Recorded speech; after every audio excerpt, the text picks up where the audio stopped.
Up next, a middle-aged man looks for some excitement. He's just like any other guy that would go to a strip club. And later turns up dead. Police ask if the two are connected. She said she killed him, and I asked her why, and she said because they told her to. Police question the dancer's boyfriends. We do not allow boyfriends or husbands to be in the bar. Eventually, with forensic evidence and a little luck, the pieces start to fit.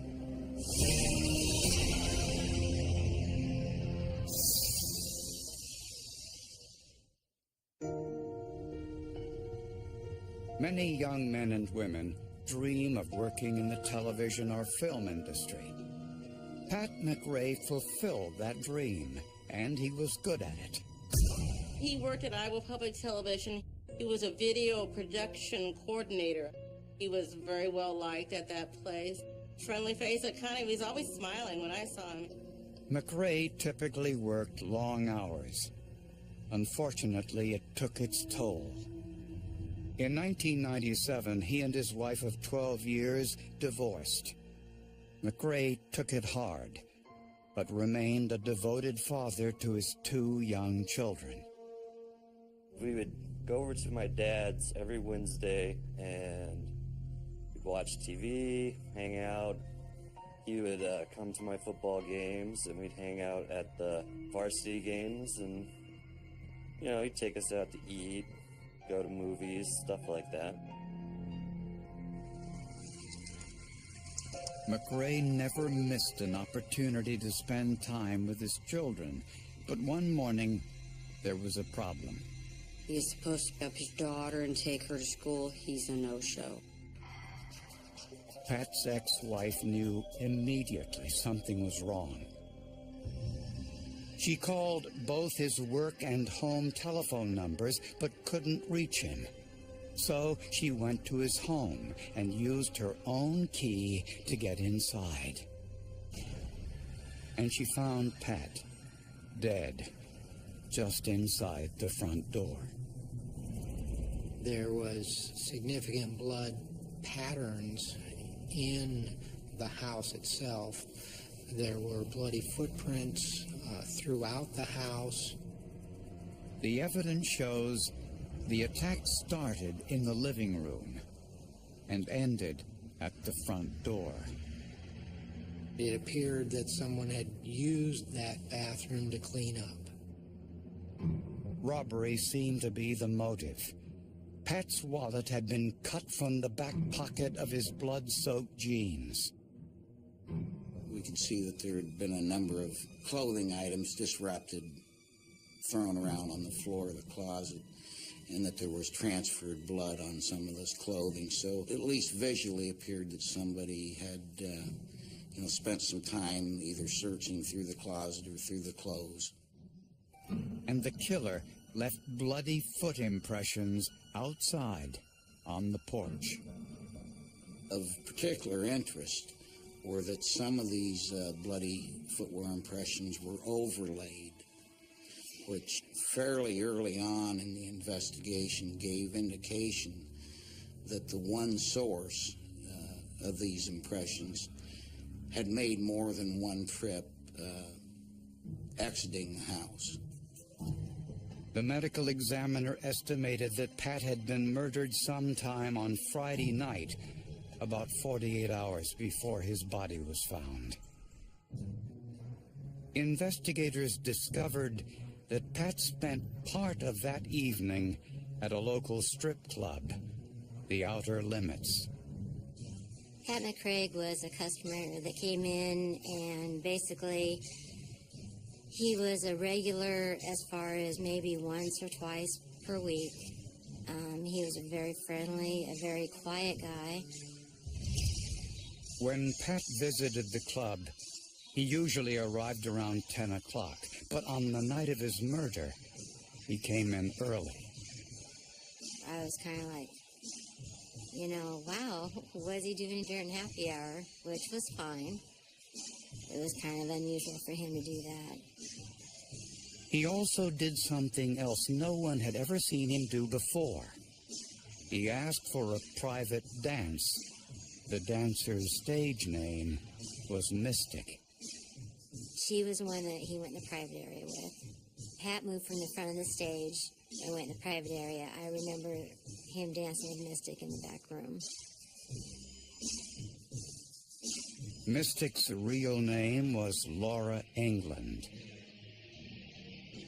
And for some reason, on the day Pat McRae's body was found, Mystic didn't show up for work.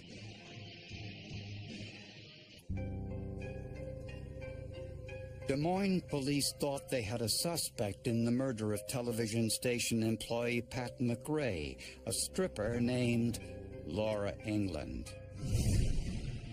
She performed a private dance for Pat on the last night he was seen alive.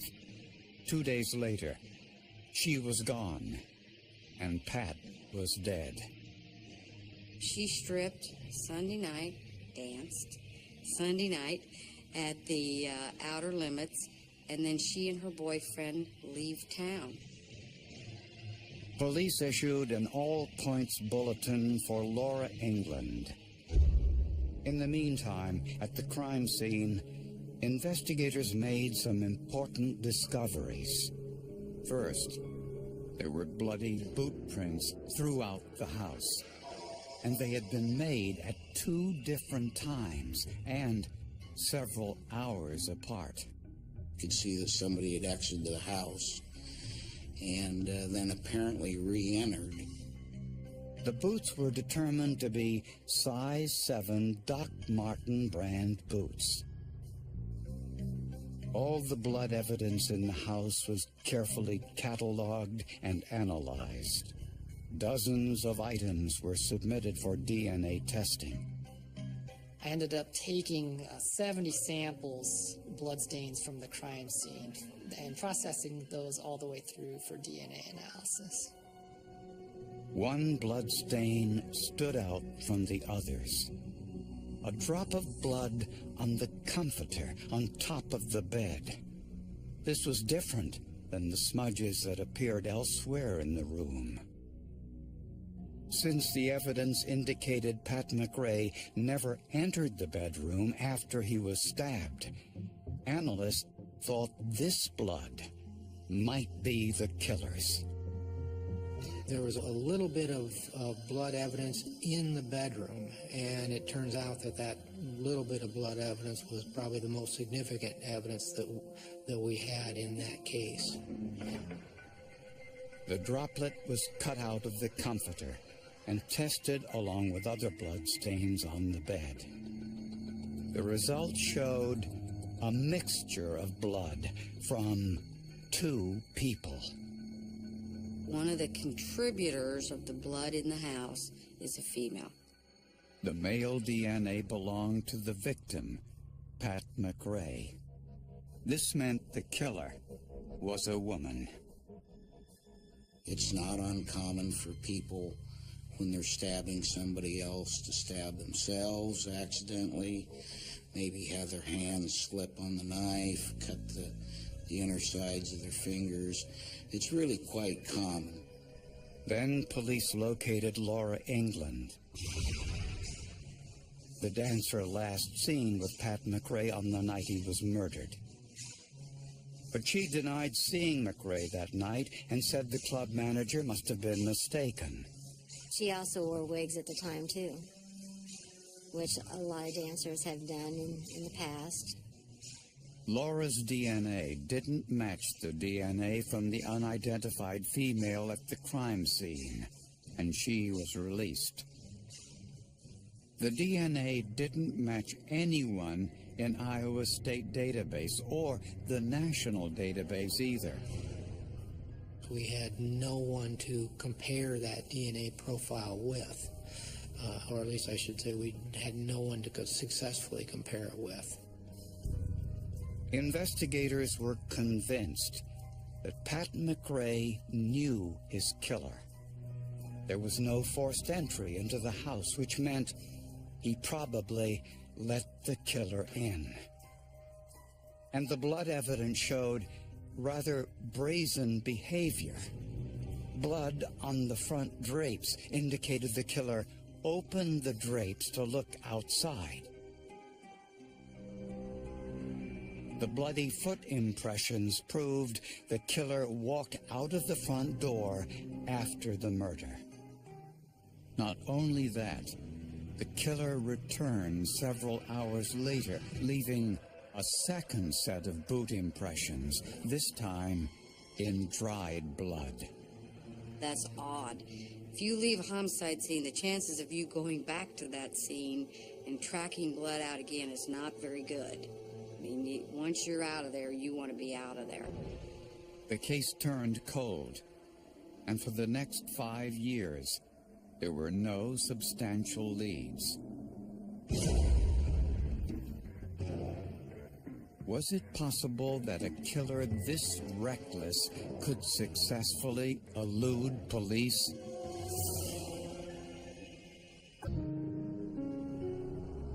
For 5 years, the murder of Pat McRae went unsolved.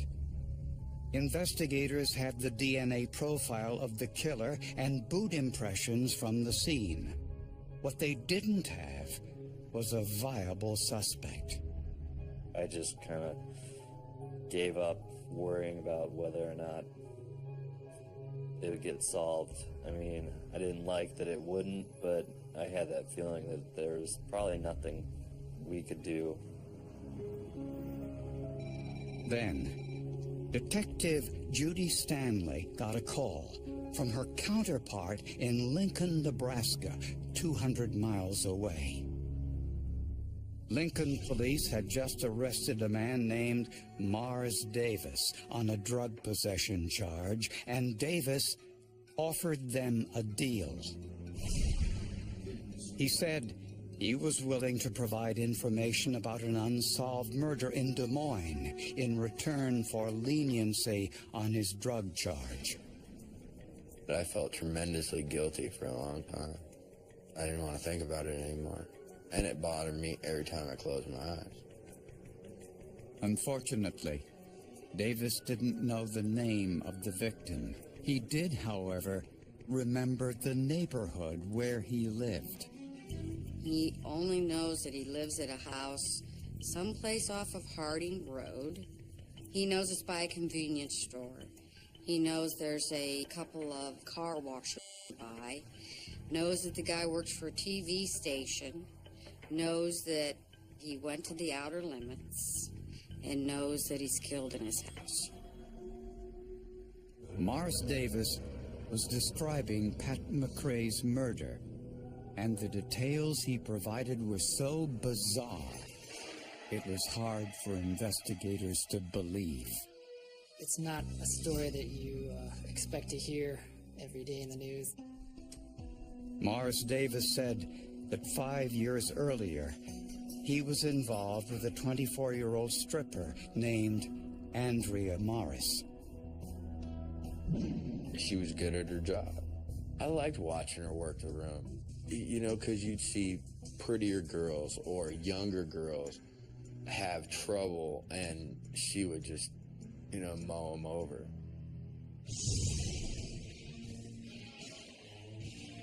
Andrea was working at the Outer Limits Club in Des Moines, but Mars wasn't permitted to go inside.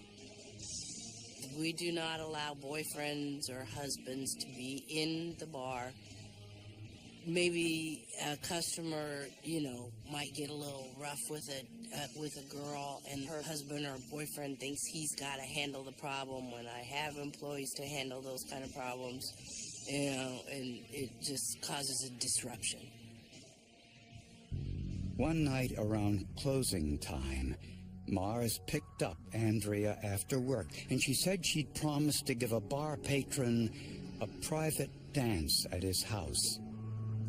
It wasn't entirely out of the ordinary, but it wasn't exactly something that happened all the time, but yeah. And money was pretty tight, so and she didn't ask me, you know, she just said, this is what's happening. And I said, okay. And how do we get there?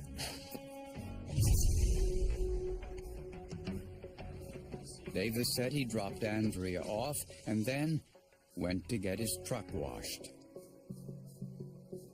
Mars tells her, I'll be back in 1 hour. So he leaves. He actually goes and cleans the Bronco while he's waiting for her to do this private dance. When he picked her up, he couldn't help but notice she was literally covered in blood. Can you tell me what the hell happened? She told me like she got hit in the nose or something, and I was like, oh, that did not come out your nose. You know, and because it was in her hair, it was everywhere. You know, when she took her clothes off, it was in her underwear and her socks. You know, and I just kind of went numb after that. Did he hurt you? Do you want me to go back? No. All right, so... When Mars pressed the issue, Andrea finally admitted the truth. She said she killed him, and I asked her why, and she said because they told her to. She heard voices. They later checked into a motel, took showers, and got some sleep. Several hours later, Andrea panicked when she realized she left her wallet in Pat McRae's home. She insisted Mars drive her back to Des Moines so she could retrieve her wallet. Everything in her wallet was coated with blood. I mean, it was like, you know, it'd been sitting in it. You know, it was...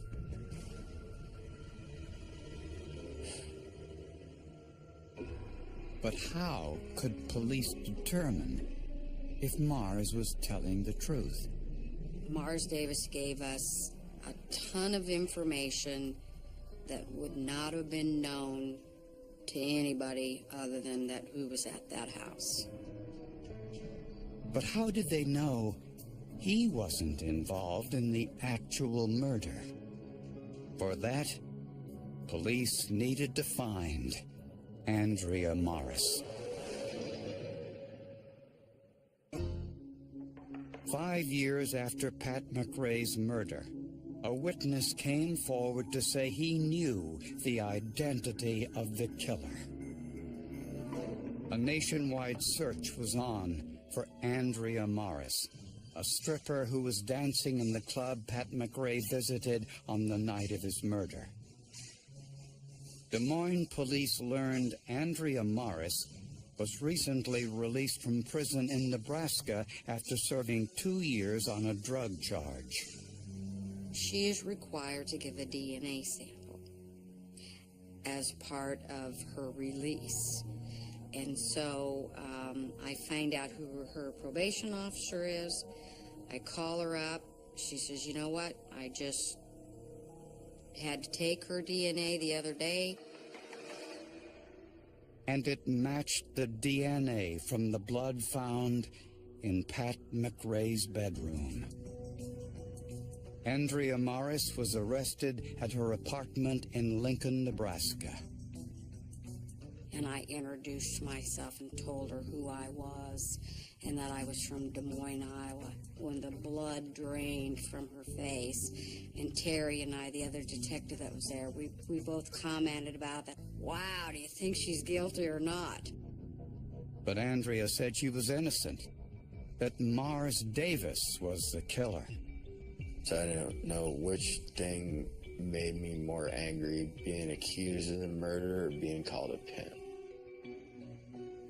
Andrea admitted performing a private dance for Pat McRae in his home and said Pat attempted to assault her.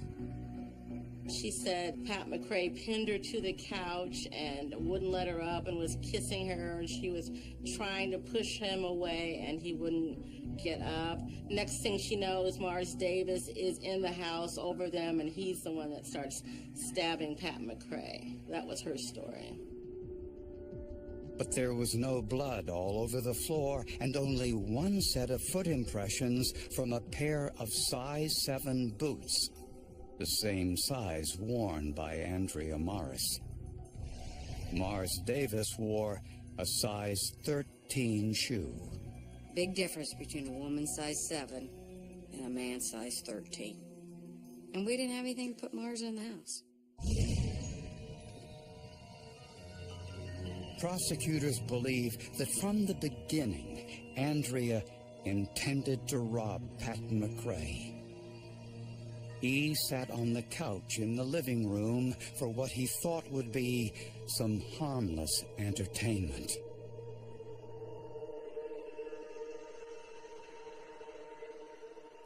Instead, Andrea pulled a knife and attacked him. He tried to fight back.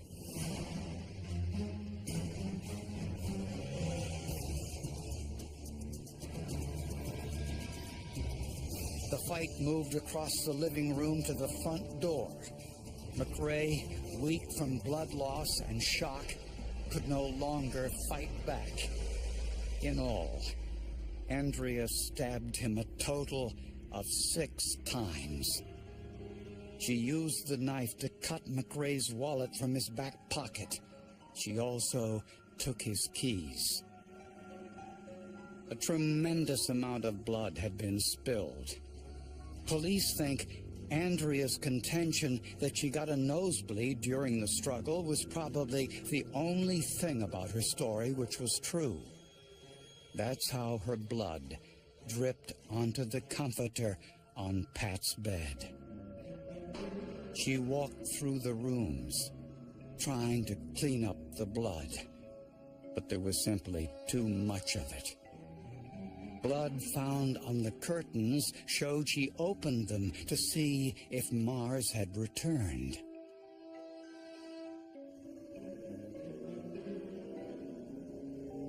When he arrived, Andrea left through the front door and locked it on her way out, tracking fresh blood across the front porch. Several hours later, when she realized she'd left her wallet behind, she returned, tracking dried blood on top of the foot impressions left earlier, proving there were 2 separate visits, and proving Mars Davis had been telling the truth. She said that she killed the guy. Did she say why? Because they told her to.